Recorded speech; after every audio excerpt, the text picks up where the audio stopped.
कृष्णा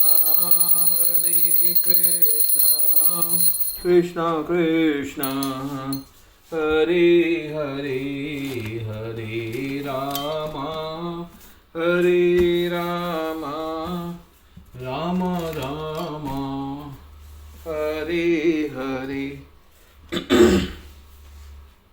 गोविंद बोलो हरि गोपाल बोलो राधा रमण हरि। आज हम श्रीमद् भागवतम के दूसरे स्कंद में पेज 36 को पढ़ेंगे। ब्रह्मा जी ने कहा, हे भगवान, आप प्रत्येक प्राणी के हृदय में विराजमान हैं और इसलिए आप उन सबकी इच्छाओं से तथा उन्हें कैसे पूरा किया जाए इससे भली भांति परिचित रहते हैं।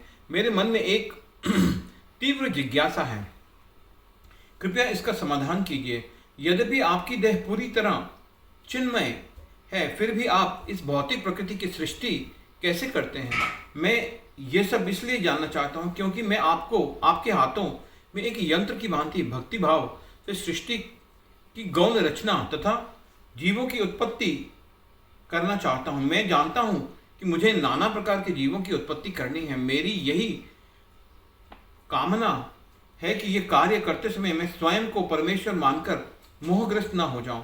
मैं आपकी कृपा की याचना करता हूं और मुझे अपने कार्यों पर घमंड न हो।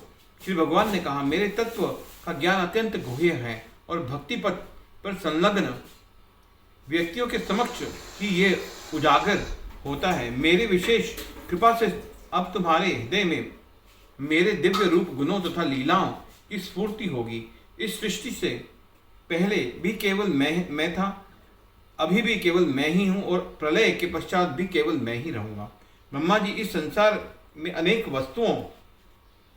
वस्तुएं मूल्यवान दिखती हैं, परंतु यदि उनका मुझसे कोई संबंध नहीं है तो उन्हें तुम केवल मेरी माया से उत्पाद ही जानो।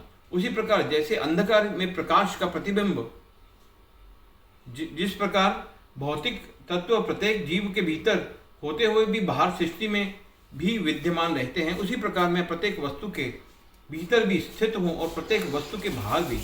सत्य के जिज्ञासु साधक को अपनी गवेषणा तब तक जारी रखनी चाहिए जब तक वह ज्ञान के इस बिंदु तक नहीं पहुंच पाता। एकाग्र चित्त से इस सार को हृदय में धारण करो और फिर अहंकार कभी तुम्हें विचलित नहीं कर पाएगा।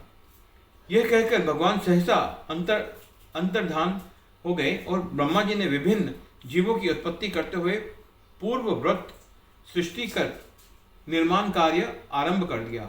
बाद में ब्रह्मा जी ने अपने पुत्र नारद मुनि को चतुश्लोकी भागवत के 10 विशेष लक्षणों का वर्णन किया और गुरु शिष्य परंपरा के आगे बढ़ाते हुए श्रील नारद मुनि ने अपने शिष्य व्यासदेव को उनका उपदेश दिया, जो सरस्वती नदी के तट पर बैठे भक्तिभाव से भगवान पर ध्यान कर रहे थे।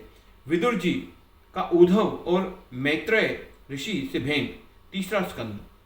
श्रील सुखदेव गोस्वामी से भौतिक ब्रह्मांड की सृष्टि का विवरण सुनकर शौनक ऋषि ने सूत गोस्वामी से पूछा, हे श्रील सूत जी, हम ये जानने के इच्छुक हैं कि विदुर जी ने किस प्रकार अपना गृह त्याग किया और वन में मैत्रेय ऋषि से उपदेश प्राप्त किया।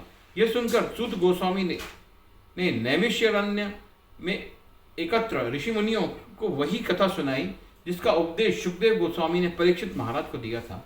पांडवों के वनवास से लौटने के पश्चात धृतराष्ट्र ने विदुर जी को सलाह लेने के लिए बुलवाया। विदुर ने अपने बड़े भाई को सलाह देते हुए कहा, आपको चाहिए कि आप युधिष्ठिर को बुलाकर उन्हें उनका अधिकृत राज्य सौंप दें, क्योंकि आपकी गलतियों के कारण उन्होंने पहले ही अनेक कष्ट उठाए हैं। क्या आपके उनका और प्रतिशोध की भावना से भरे भीमसेन का जरा भी भय नहीं है?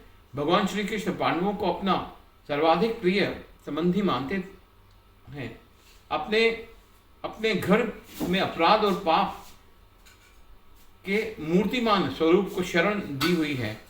वह कोई और नहीं, स्वयं आपका पुत्र दुर्योधन है। आप भगवान श्री कृष्ण से द्वेष के कारण वह मंगल विहीन हो चुका है। यदि आप अपने वंश का कल्याण चाहते हैं तो तुरंत दुर्योधन का त्याग कर दें। हरे कृष्ण हरे कृष्ण।